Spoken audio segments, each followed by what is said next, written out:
नमस्कार दोस्तों, हमारे चैनल व्रत कथा नियम में आपका हार्दिक स्वागत है। दोस्तों, करवा चौथ का पर्व हर साल कार्तिक मास के कृष्ण पक्ष की चतुर्थी तिथि को रखा जाता है।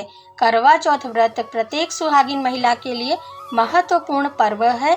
इस दिन व्रती महिलाएं अपने पति की लंबी आयु के लिए और परिवार में सुख शांति के लिए चंद्रोदय तक निर्जला व्रत रखती हैं। करवा चौथ व्रत की तैयारी महिलाएं पहले से शुरू कर देती हैं। यह व्रत सूर्योदय से शुरू होता है और चंद्रोदय तक रखा जाता है। महिलाएं करवा चौथ की पूजा शाम में कर चंद्रमा को अर्घ देकर व्रत पूजन कर व्रत छोड़ती हैं।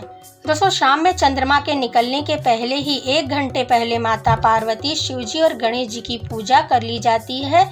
इस व्रत पूजन में मुहूर्त का विशेष ध्यान रखा जाता है। आज हम आपको इस वीडियो के माध्यम से करवा चौथ व्रत साल 2022 में कब है, पूजा का शुभ मुहूर्त, चंद्रोदय का सही समय और पूजा विधि बताएंगे। आप वीडियो को अंत तक जरूर देखें। दोस्तों, साल 2022 में करवा चौथ का व्रत 13 अक्टूबर 2022 दिन गुरुवार को रखा जाएगा। चतुर्थी तिथि शुरू होगी 13 अक्टूबर को सुबह 1:59 पर। चतुर्थी तिथि समाप्त होगी 14 अक्टूबर की सुबह 3:08 पर। करवा चौथ पूजा का शुभ मुहूर्त होगा 13 अक्टूबर को शाम 5:54 से शाम 7:09 तक का। करवा चौथ के दिन चंद्रोदय का समय होगा रात्रि 8:09 तक का। कृतिका नक्षत्र होगा शाम में 6:41 तक रहेगा। इसके बाद रोहिणी नक्षत्र प्रारंभ होगा। दोस्तों, करवा चौथ का व्रत सभी सुहागिन महिलाएं करती हैं। अक्सर महिलाएं अपनी माँ या फिर अपनी सासू माँ से करवा चौथ व्रत की विधि सीखती हैं। लेकिन यदि आप अपने घर परिवार से दूर रहती हैं, व्रत कर रही हैं, तो इसकी विधि जानना बहुत ही जरूरी है। आइए हम आपको बताते हैं कि करवा चौथ व्रत पूजन की सबसे सरल व सही विधि।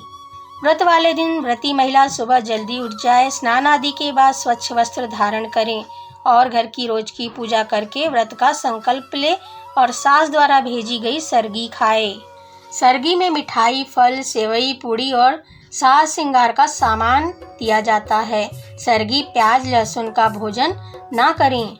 अगर आपकी सासू माँ आपको सरगी ना दे पाए तो आप अपने लिए सरगी स्वयं भी खरीद सकती हैं। सरगी सूर्योदय के पहले ही खा लें। सरगी करने के बाद करवा चौथ का निर्जला व्रत शुरू हो जाता है। माँ पार्वती, भगवान शिव और गणेश जी का ध्यान पूरे दिन अपने मन में करती रहें। दीवार पर गेरू से फलक बनाकर पीसे चावल के घोल से करवा चित्रित करें। इस चित्र करने की कला को करवा धराना कहा जाता है। यह बहुत ही पुरानी परंपरा है। 8 पूर्णियों की 8वीं बनाएं, हलवा बनाएं, पक्के पकवान बनाएं। फिर पीली मिट्टी से माँ गौरी और गणेश जी का स्वरूप बनाएं। माँ गौरी की गोद में गणेश जी का स्वरूप बैठाएं। इन स्वरूप की पूजा संध्या काल के समय की जाती है। यदि आप मूर्ति नहीं बना सकते हैं तो माता गौरी, भगवान शिव और गणेश जी की फोटो भी पूजा में रख सकते हैं। मूर्ति भी पूजा में रख सकते हैं। माता गौरी को लकड़ी के सिंहासन या चौकी पर स्थापित करें और उन्हें लाल रंग की चुनरी पहनाकर अन्य सुहाग सामग्री अर्पित करें।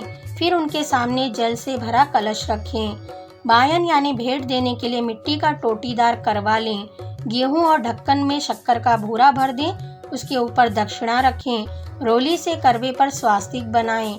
गौरी गणेश जी के स्वरूप की पूजा करें। ज्यादातर महिलाएं अपने परिवार में प्रचलित प्रथा के अनुसार ही पूजा करती हैं। हर क्षेत्र की पूजा की विधि व प्रथा अलग अलग होती है।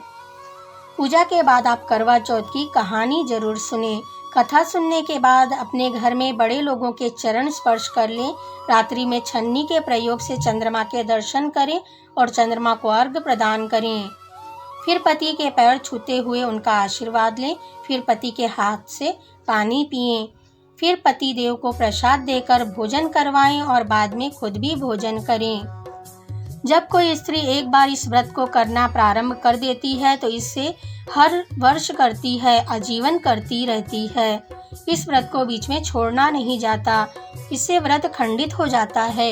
इसलिए यह जरूरी नहीं है कि हर उम्र में निर्जला रहकर ही व्रत किया जाए। यदि आप में शक्ति हो तो निर्जला व्रत करें, नहीं तो आप फल व पानी पीकर भी व्रत कर सकती हैं।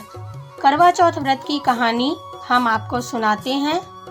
जब भी कोई इस व्रत को करती है तो वह व्रत के दौरान यह कथा सुनती है। कथा सुनने की परंपरा प्राचीन काल से चली आ रही है। करवा चौथ की कथा इस प्रकार से है। एक नगर में एक साहूकार रहता था। उसके 7 लड़के और एक लड़की थी।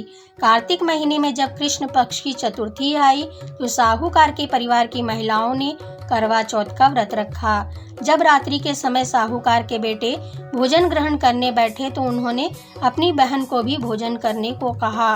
भाइयों द्वारा भोजन करने को कहने पर उनकी बहन ने उन्हें उत्तर दिया कि आज मेरा व्रत है, मैं चंद्रमा के निकलने पर पूजा विधि पूर्ण करके ही भोजन ग्रहण करूंगी। भाइयों से बहन का भूखा मुरझाया चेहरा देखा नहीं गया। उन्होंने अपनी बहन को भोजन कराने के लिए प्रयत्न किया। उन्होंने घर के बाहर जाकर आग जला दी।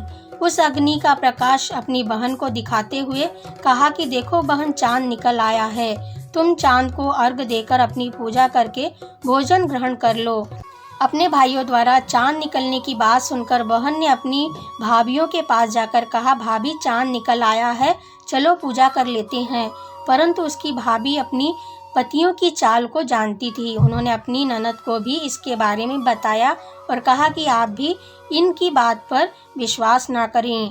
परंतु बहन ने भाभियों की बात पर ध्यान न देते हुए पूजा संपन्न कर भोजन ग्रहण कर लिया।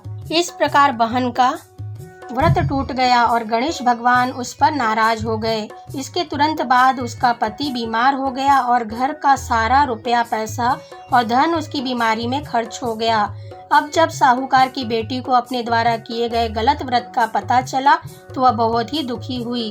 उसने अपनी गलती का पश्चाताप किया।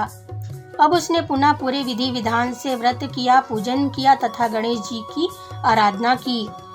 इस बार के व्रत तथा श्रद्धा भक्ति को देखते हुए भगवान गणेश जी प्रसन्न हो गए। उनके पति को जीवन दान दिया, उसके घर को रिद्धि सिद्धि से भरपूर कर दिया। इस प्रकार से महिलाएं इस व्रत को श्रद्धा भाव से भक्ति पूर्ण विधि विधान से इस व्रत को करती हैं। वे महिलाएं सारे सांसारिक सुखों को प्राप्त होकर प्रसन्नता पूर्वक अपना जीवन यापन करती हैं। दोस्तों, आपको वीडियो कैसा लगा कमेंट में लिखकर बताइए। वीडियो अच्छा लगा हो तो इसे लाइक और शेयर कीजिए। हमसे जुड़े रहने के लिए हमारे चैनल को सब्सक्राइब करके रखिए। वीडियो देखने के लिए आप सभी का धन्यवाद।